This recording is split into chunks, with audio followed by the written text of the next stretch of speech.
সমস্ত অপেক্ষার অবসান হতে চলেছে 4 মে অর্থাৎ সোমবার দিন যে হাই ভোল্টেজ 2026 বিধানসভা নির্বাচনের কাউন্টিং। এই কাউন্টিংটিকে ঘিরে এবার পুরো রাজ্য জুড়ে নিরাপত্তা ব্যবস্থা আঁটোসাঁটো করা হচ্ছে এবং জারি হচ্ছে পুরো রাজ্য জুড়ে 163 ধারা। তো এই 163 ধারাটি কি, এই ধারাতে কি আপনি করতে পারবেন, অর্থাৎ এই কাজগুলো কিন্তু আপনারা ভুলেও করতে পারবেন না এবং এই কাজগুলোতে ছাড় দেওয়া হয়েছে। এছাড়া রাজ্য সরকারি কর্মচারীদের জন্য কিন্তু এবার বড়সড় কিছু ঘোষণা করা হয়েছে, অর্থাৎ রাজ্য সরকারি কর্মচারী অথবা যে কোনো কর্মচারী যদি কোনো অনিয়ম করে তাহলে মারাত্মক হতে পারে।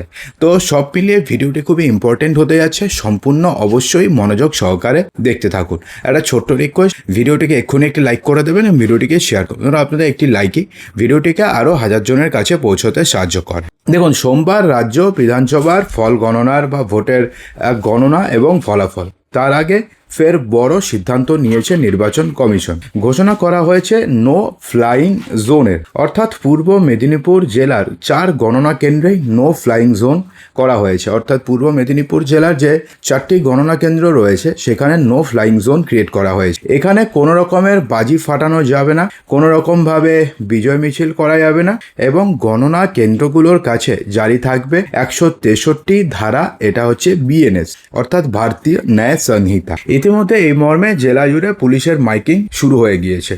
রবিবার পূর্ব মেদিনীপুরের জেলা শাসক এবং জেলা পুলিশ সুপার কর্তৃক প্রেরিত এক নির্দেশিকা প্রচার করা হয়েছে এবং এই নির্দেশিকাতে বলা হয়েছে যে জেলার 4 মহকুমার ভোট কেন্দ্র হচ্ছে নো ফ্লাইং জোন। তমলুক, হলদিয়া, কাছি এবং এগরায় গণনা 163 ধারা জারি করা হয়েছে। গণনা কেন্দ্রের 200 মিটারের মধ্যে যান চলাচল সম্পূর্ণভাবে নিষিদ্ধ। এছাড়াও ড্রোন ওড়ানো নিষিদ্ধ, পাশাপাশি বিজয় মিছিল সম্পূর্ণভাবে নিষিদ্ধ। বাজি ফাটানোর ক্ষেত্রে নিষেধাজ্ঞা জারি করা হয়েছে। এইসব এলাকায় কোনো রকমের অশান্তি যাতে না হয় সেই কারণে বাড়তি সতর্কতা অবলম্বন করছে নির্বাচন কমিশন। আগামী 4 তারিখ জেলার 16টি বিধানসভার গণদেবতার রায় ইভিএম এ বন্দি তা প্রকাশ করবে এবং একদল জিতবে এবং আরেক দল হারবে, সেটা তো হয়েই থাকে। তো এখন ব্যাপারটি হচ্ছে এই যে বিএনএস 163 এই ধারাটি যে প্রয়োগ করা হলো, এটা কি পুরো রাজ্য জুড়ে প্রয়োগ করা হয়েছে নাকি শুধুমাত্র এটা পূর্ব মেদিনীপুরে বা সেখানে মানে জারি করা হয়েছে? তার উত্তর হচ্ছে আপাতত এই যে 163 ধারাটি রয়েছে সেটা শুধুমাত্র সেই পার্টিকুলার জেলার সেই 4টি পার্টিকুলার গণনা কেন্দ্রের কাছাকাছি জারি করা হয়েছে। এখনো পর্যন্ত আমাদের কাছে অন্যান্য জেলার যেই গণনা কেন্দ্রগুলো রয়েছে সেখানে এই বিএনএস 163 জারি করার কোনো খবর কিন্তু এখনো আমাদের কাছে এসে পৌঁছায়নি। যদি পৌঁছায় সঙ্গে সঙ্গে আমরা আপডেট করে আপনাদেরকে জানিয়ে দেবো। তো এবার না এর পরের খবরটি আপনাদের জানাই, যেটা খুবই ইম্পর্টেন্ট, সেটা হচ্ছে গণনায় গাফিলতি কোনোভাবে বরদাস্ত করা হবে না, যেতে পারে চাকরিও। সরকারি কর্মচারীদের বড়সড় হুঁশিয়ারি দিয়েছে নির্বাচন কমিশন। সোমবার দিন ভোট গণনা, সরকারি কর্মীরা গণনার কাজে নিযুক্ত থাকবেন। এবার সেই বিষয়ে কড়া নজরদারি চলছে নির্বাচন কমিশনে। কোনো রকম ভুল যদি হয় বা কেউ যদি কাজে কোনো প্রকারের গাফিলতি করে তাহলে সরকারি কর্মীরা কড়া শাস্তির মুখে পড়তে পারেন, অর্থাৎ সেক্ষেত্রে সরকারি কর্মীদের কড়া শাস্তি হতে পারে। নির্দেশ মতন কাজ না করে গাফিলতির প্রমাণে চাকরিও যেতে পারে, অর্থাৎ কেউ যদি নির্দেশ মতন কাজ না করে, সেখানে কোনো প্রকারের যদি গাফিলতি হয় বা কেউ যদি কোনো প্রকারের ফ্রড করার চেষ্টা করে তাহলে সেক্ষেত্রে তার চাকরি পর্যন্ত যেতে পারে।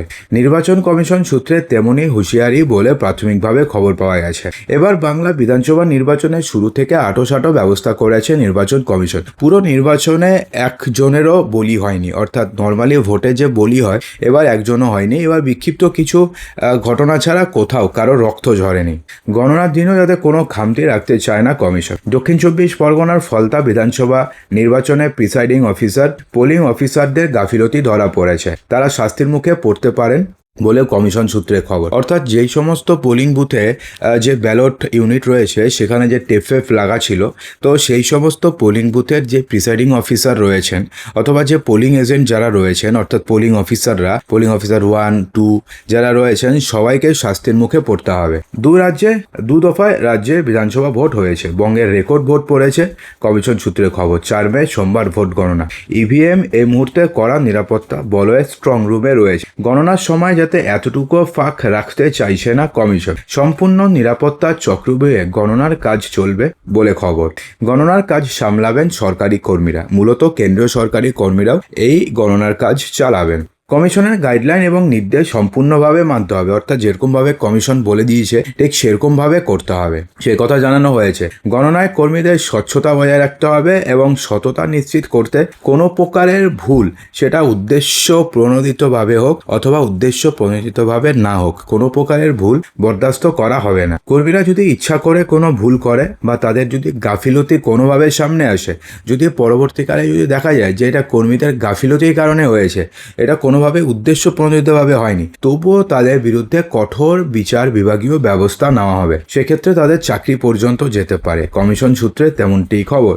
এবার ত্রুটিপূর্ণ গণনা সম্পূর্ণ করার লক্ষ্য নির্বাচন কমিশনের, সেই জন্য কড়া হুঁশিয়ারি দেওয়া হয়েছে বলে খবর। অর্থাৎ সরকারি কর্মীরা, মূলত তো গণনার কাজে এবার থাকছেন হচ্ছে কেন্দ্রীয় সরকারি কর্মচারীরা, রাজ্য সরকারি কোনো কর্মচারী থাকছেন না। কিছু গ্রুপ ডি স্টাফ থাকছেন, তাও আবার পার্মানেন্ট, অর্থাৎ যে কন্ট্রাকচুয়াল যে সমস্ত গ্রুপ ডি স্টাফ এখন বিভিন্ন এসডি অফিসে, বিডিও অফিসে, পঞ্চায়েত অফিসে থাকছেন, তাদেরকে দিয়েও এবার হচ্ছে না। এবার একমাত্র গ্রুপ ডি স্টাফ তাদেরই থাকছেন যারা হচ্ছে পার্মানেন্ট। তাছাড়া বাকি সমস্ত স্টাফ কেন্দ্রীয় সরকারি কর্মচারীদের নেওয়া হচ্ছে, যেমন ধরুন ব্যাংক, যেমন ধরুন রেল, যেমন ধরুন এলআইসি, এই সমস্ত স্টাফদেরই নেওয়া হচ্ছে। দেখুন, এবার গণনা পর্ব শান্তিপূর্ণভাবে মেটাতে 165 জন কাউন্টিং অবজারভার নিয়োগ করা হয়েছে। কাউন্টিং অবজারভারদের সাহায্যের জন্য আবার অতিরিক্ত অবজারভারও নিয়োগ করা হয়েছে। সঙ্গে আরও 77 জন পুলিশ অবজারভার নিয়োগের সিদ্ধান্ত নিয়েছে নির্বাচন কমিশন। গণনা কেন্দ্র যেন একটি দুর্গে পরিণত করা হয়েছে, এমনই মনে করছে ওয়াকিবহল মহলের একাংশ। আগে কলকাতা পুলিশের অধীনে থাকা সমস্ত গণনা কেন্দ্রে, এবার দেখুন যে নতুন রিপোর্টটি হয়েছে, সেটা হচ্ছে কলকাতা পুলিশের অধীনে যেই সমস্ত গণনা কেন্দ্রগুলো রয়েছে, সেই সমস্ত গণনা কেন্দ্রে 163 ধারা জারি করেছে কমিশন। অর্থাৎ 200 মিটারের মধ্যে যান চলাচল সম্পূর্ণভাবে নিষিদ্ধ।